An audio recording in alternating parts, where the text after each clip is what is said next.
So I'm Aisling May, and I've got a brief talk this afternoon about consultancy data and how it relates to Cofnod. Going to look briefly at the importance of this data source in particular, some of the issues that we've encountered with accessing it, and some of the solutions we've come up with. And I'd like to thank Mick Brummage in particular for the photograph of an adder, which you see here, which was attached to one of his ORS records. So firstly, just to touch on why consultancy data is so important to Cofnod. Obviously, all data that we hold is important for different purposes, and we're always pleased to receive records of any species. But there are certain characteristics of consultancy data that make it particularly important. And that's especially when we're providing data back to ecological consultancies. And that, of course, is an important part of our work.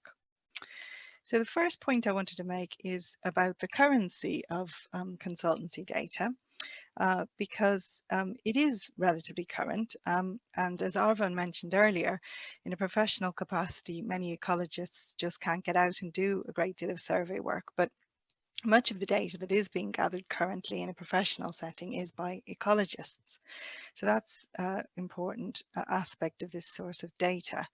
I've got a graph here showing the sighting years for consultancy data that we hold in the Cofnod database. About 60% of the consultancy data we hold has a sighting date from the past 5 years, including 2020. So this is biased, of course, because we've prioritized capturing more recent data, and it doesn't imply that there isn't a great deal of data that we could hold from previous years, because of course there is, but it does show that there's a great deal of recent consultancy data available. Now, the second point I was going to make was the dominance of certain species groups within consultancy data. So we've got a table here. Don't worry about all the details. I'm just going to touch on a couple of points here.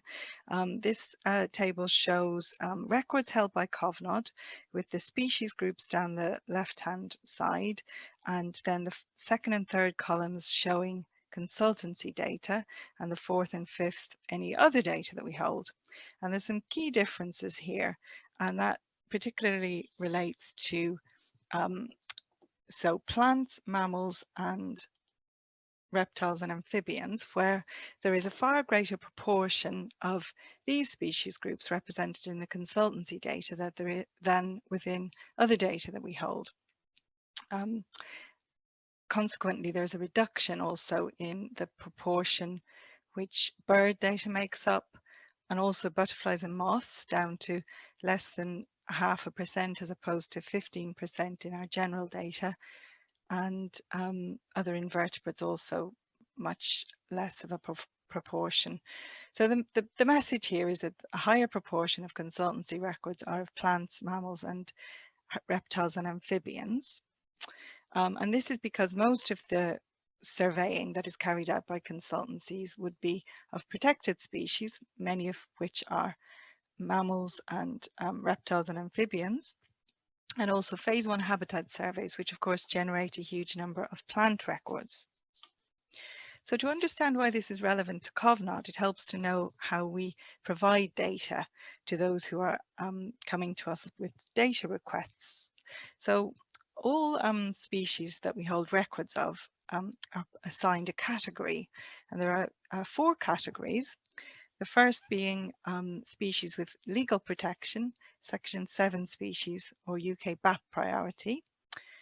Category 2 is any species that aren't in Category 1, but that have red list or red data book status or are nationally rare or scarce.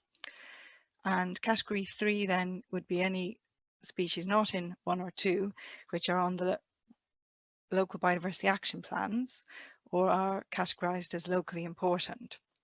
And this at the moment generally relates to species that are on the BSBI rare plant registers. Category 4 then refers to all other species.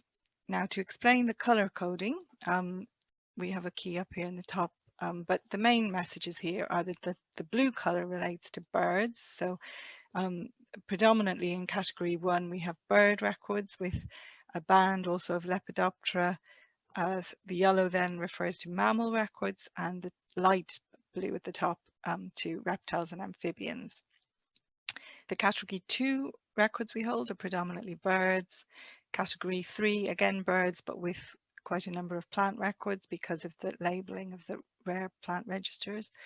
And then category 4 also has a large chunk of plants. There are a large chunk now also of records of other invertebrates, a huge chunk there of Lepidoptera records, and again a large chunk of bird records. Now, this graph above, I should have said, this is non-consultancy data. So what we need to do is compare it to consultancy data, and you'll see a huge difference in the graphs. And the main difference would be, of course, that in category 1, we have a huge increase in the number of mammal records proportionately, up to 25%, and also plant records form a far higher proportion. And as we've noted, many of those are falling into category 4. Now, the important thing to know is that most of the data searches we run for consultants and for other data users only provide records of category 1 to 3. This is because that is mostly what people need for making decisions on sites. They need to know about the protected and priority species in particular. So these records in category 4 do not get used as much as you might think. The exceptions would be where someone is looking for a complete list of records from a site, or we have academic requests for all records of a particular species, or of course where we supply data back to a county recorder or a national scheme or society about a species group as a whole. So we've talked about the currency and the dominance of certain species groups. The third point I wanted to make about consultancy data is its spatial distribution. So consultants tend to record in areas which aren't necessarily popular for general recording. They don't tend to be the hot spots, the SSIs, the nature reserves, etc. This graph, which my colleague Catherine has provided me with, shows us the records per monad, a monad being a 1 kilometre square, in the Cofnod database. And the colour coding is with the darker red showing the 1 km squares with greater numbers of records. And this is all our data, but then the black dots, which I don't expect you to see terribly clearly, but they are overlaid, and that shows where there's consultancy data. So just with a quick glance at this map, you can see that there are hotspots where there are huge numbers of records that we hold. Example, RSPB Conwy up at the top there. But you can kind of make out road arteries, urban areas, and indeed an area where there were national grid surveys across Anglesey relating to the black dots of the consultants' data sets.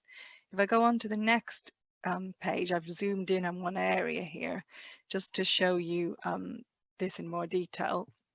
So the point that this kind of makes is that some, although not all, consultancy records come from monads which are not heavily recorded otherwise, and therefore these might be the only records available from those squares, which makes them particularly valuable. They also might be of particular relevance for future data requests, as there are often multiple requests from the same area over time, and consultants may need to know what was recorded there before. There might even be repeated data searches for the same site. Okay, given all that I've covered about the importance of consultancy data, you might be surprised to see what a low proportion of the data we hold comes from consultancy, at just over 0.5% at the moment, in that white sliver of the pie chart there. Now, there's a number of issues which has led to this being the case. First would be that much of this data, when it's shared, perhaps through planning system, etc., is in PDF reports, and to actually extract the records from those reports is very time consuming, as my colleague Kathy Worcester knows only too well. These reports are not readily available. this again could be a misconception that because they're on a planning portal, perhaps that they are readily available. However, the planning portals have information for so many planning applications that it's actually a very huge job to go through those and weed out the applications that have ecological data. The other thing, and this was mentioned a bit earlier, is that people assume that if they submit their license returns that we will then have access to the data. The license returns go to NRW, of course, but this data is not actually extracted from those license returns in the most part, so we don't actually have access to those unless they're sent to us directly. I know that one problem for many consultants is the lack of time to send us data directly, because it's just another task that they have to do that isn't perhaps a core part of their work. There's also in the past been quite a misunderstanding really about who owns a particular report or who owns the records within that report, which of course can be two different things.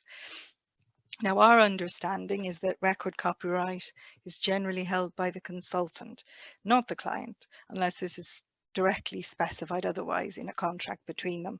So they therefore can pass the records at least onto us. As I said, the report might be slightly different. There's also been a feeling in the past maybe that a consultancy, if they have to come to us to pay for a data search, that then they feel, well, why are we submitting our data, because we're actually then paying to get it back. There's also a time lag, of course, with all data submission really, but particularly if the data has to be extracted from a format such as PDF.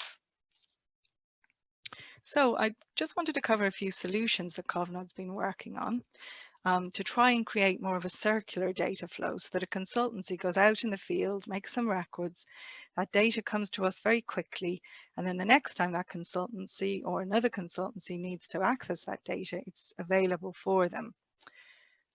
So the first one is an ongoing project that we've been running together with initially Conwy Council and the National Park since about 2016 to try and capture some of the records held in reports. And this started out with a volunteer working on it for Conwy Council. Then we've had various volunteers working for Cofnod. And then in recent years, we've had Kathy Worcester working with us as a contractor, going through these reports and extracting many, many records.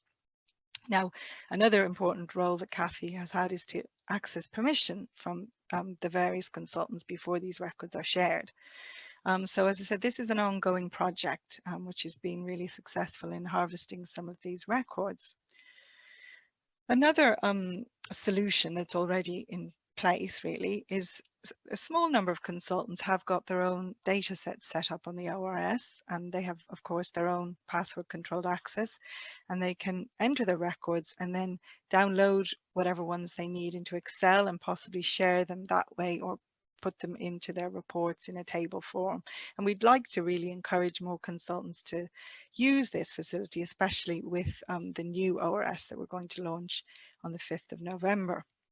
So just to have a quick look at how the numbers of records belonging to consultancy data sets has changed over the last 8 years. You'll see on this graph we have the year of entry down on the bottom, the x-axis there, and the green color refers to data imported from spreadsheets, and the blue color to records entered directly into the online recording system. So just initially to have a quick look at the imported data and see how that's changed over the 8 years shown here. I've used 2013 as the start point because we don't have reliable statistics before that, because we've imported, re-imported certain data sets. So looking at the situation since 2013, you can see that there has been a slight increase in spreadsheet data. So the green columns being submitted by consultants, and this might be because of advice by the consultant professional body, IE. it's worth saying that in 2019 there's a very big increase. This related to data from one particular survey, really, which contributed almost 8,500 records, so it's a bit atypical. But without that, the average for 2018, 2019 and 2020 is about 1,000 consultancy records per year in spreadsheet format, so it's not a huge number, really. Looking further into the statistics, I discovered that there are around 40 consultancies who've submitted spreadsheet data at least once, but only about 10 have submitted more than once. And in some of these cases, it might be because the consultant doesn't work frequently in North Wales. It might also be that when they did submit records, it was atypical because it was a case that the client had specifically said that they wanted the data to be shared with Cofnod. Looking then at the ORS columns, so the blue, you can see that there is an obvious increase, of course, since 2016 in particular. Now, there are 5 consultancies who do submit their records regularly using the ORS, and another 2 send the reports to us to extract and enter. And they're all consultants who are very active in North Wales. But by far the majority of the records you see here from 2016 onwards were entered as part of this dedicated project. So about 95% of the ORS data entered from 2016 on was part of this project. So it's obviously played a very important role, but it is very, very time consuming and not really a sustainable way of bringing those records in the long term. So the third solution that is available as well is one that we've actually been thinking about for a long time, but will be available soon after our new ORS and our new move to the ORCA system that Roy mentioned earlier on the 5th of November. So hopefully soon after that, it will be possible for those requesting data from us to also see links to reports where the permissions have been given.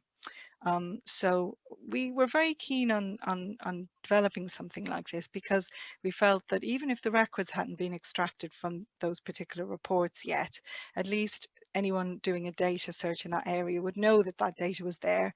They could look at the reports, and sometimes those reports have quite a bit of additional contextual information that's very relevant anyway. But of course, we are accessing permissions for using any specific reports as well as the records, because they are different things: permissions for sharing reports and permission for sharing records.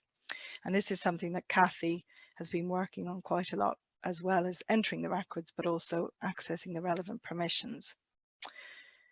So one more solution, and this is more in the future really. I think MyLurk has already been mentioned. So this is an online portal for local record centres that Cofnod have developed. It's already being used by several English record centres, and as Roy said, we're moving to this within the next couple of weeks.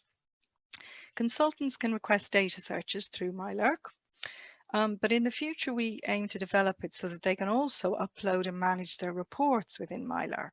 They can manage any permissions there for sharing records, reports, or also for sharing with the NBN. And it won't mean that we have to send individual emails with lists on a regular basis to access permissions, which is also, of course, time consuming. It will hopefully be a useful report archive for each consultancy. And yeah, as I mentioned, it will mean they can manage their permissions there also. So we're hoping that with increased use of the new and improved ORS to hopefully enter and manage their records for some consultants, and using MyLurk for the report management as well, we hope it'll be much easier, less time consuming and more worthwhile really for consultancies to share their reports and records with us. I'm going to leave it there. I'd just like to say thank you to all the consultants who've submitted their data to us, whether in report format or in spreadsheets, to all the volunteers who have extracted records from consultancy reports, and especially to Kathy Worcester, who's been working on this so hard in the last few years, and to the rest of the data management team also. Thank you.